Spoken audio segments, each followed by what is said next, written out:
Folks, let's go over the most important stimulus news that you want to know. Representative Alexandria Ocasio-Cortez said that the Build Back Better Act must be passed soon, or else Democratic leaders will have a difficult time passing more relief bills. Bernie Sanders wants to make some huge changes to the bill. These changes could greatly impact low and middle income Americans. And Representative Ocasio-Cortez said in an interview that Democrats need to pass their nearly $2 trillion spending bill quickly, or progressives may not provide the votes for passage of other pieces of legislation. Ocasio-Cortez, who voted against the $1.2 trillion bill recently passed by the House, was also deeply critical of the way in which legislation was handled. Representative AOC says the stakes are high and a bill must be passed. There he is for this wonderful meal.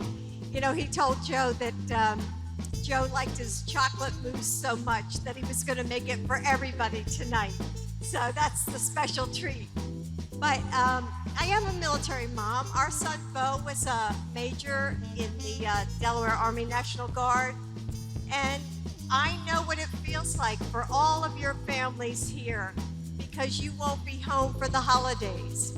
And I know what it's like to see that empty seat at the table and just feel like, you know, just how hard it is for the families. So I want to thank all of you. That's why we came to have dinner with you, to say thank you to you. We're so grateful for everything that you do.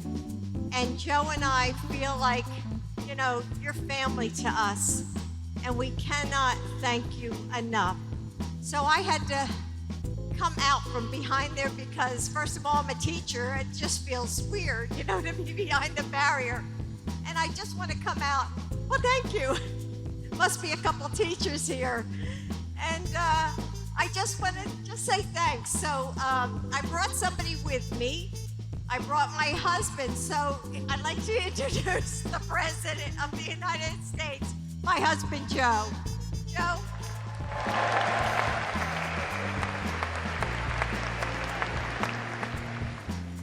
I'm Jill Biden's husband, Joe Biden, as you can see. I continue to follow her. I just want you to know, when we first were elected vice president, there was a moment where on her favorite day of the year is Valentine's Day, Doc.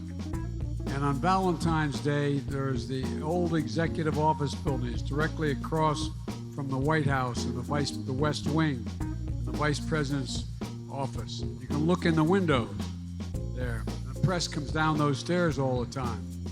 And so she went and got a ladder. My school teacher wife, my professor, got a ladder, and the windows are 16 feet high with all these panes. And in every pane, she got that stuff the kids use in their make posters in school. And she put on a heart, and it said, "Joe loves Jill." She did it on all 4 windows across. So the press called and said, would I do Valentine's Day with on ABC? I said, okay, and I got on, and we're getting ready to do the event.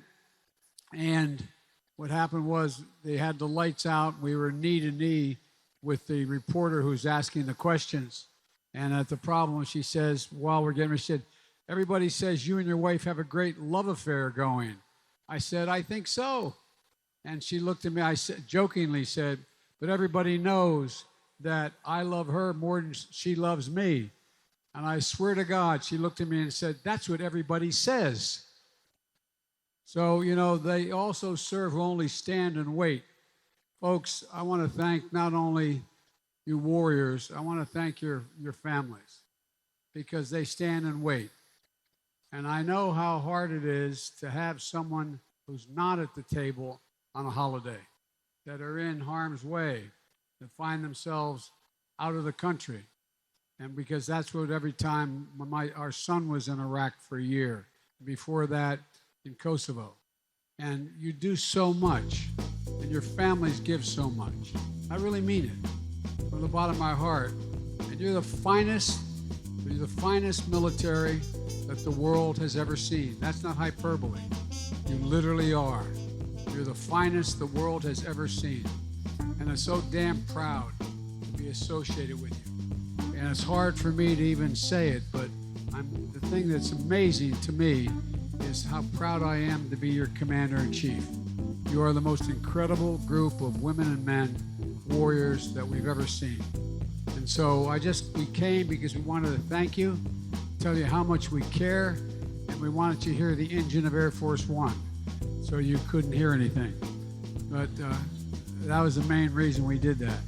But all kidding aside, thank you, thank you, thank you for all that you do. You're the very best. You really are. You are the very, very best. We owe you big. Thank you. Now, where am I supposed to go? I'm supposed to go back and see how she points? Look at this. Get back here. You can tell she's a professor, can't you? Well, I'm heading back, Joe. I promise. I'm coming. I'm coming. So the House voted to advance the reconciliation bill. That's a key win for Nancy Pelosi, but she still holds a vote in the evenly split Senate. Joe Manchin has not combined and neither committed support for the final bill. But still, Bernie Sanders, the chairman of the Budget Committee, is also already envisioning some changes in the social spending bill. In a statement, Sanders says he hopes the bill strengthened in a number of ways. Specifically, he's calling for the wealthiest Americans and large corporations to pay their fair share of taxes. The slimmed down framework omitted an increase of the corporate tax rate and the top tax rate for the highest earning taxpayers.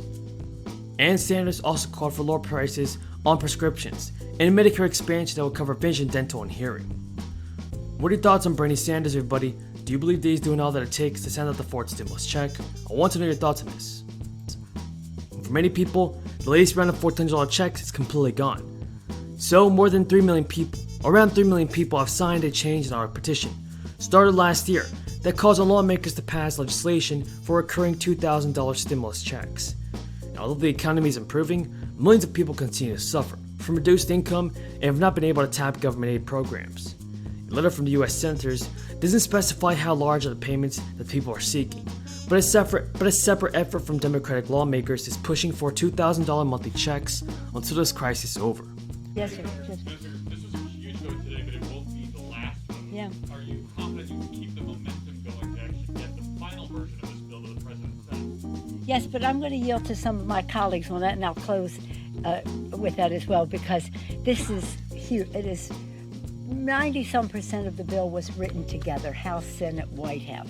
There were some differences at the end, and we'll deal with those as we go forward. What will happen is we have different committee system in the House than they do in the Senate, so this bill will now be reshaped to their committees, and at that point we'll see where we need to, shall we say, reconcile our differences. But at the end of the day, we will have a great bill. Mr. Pallone, would you like to speak to that? Yeah, I mean, look, the fact of the matter is that over the last few months, and particularly in the last few weeks,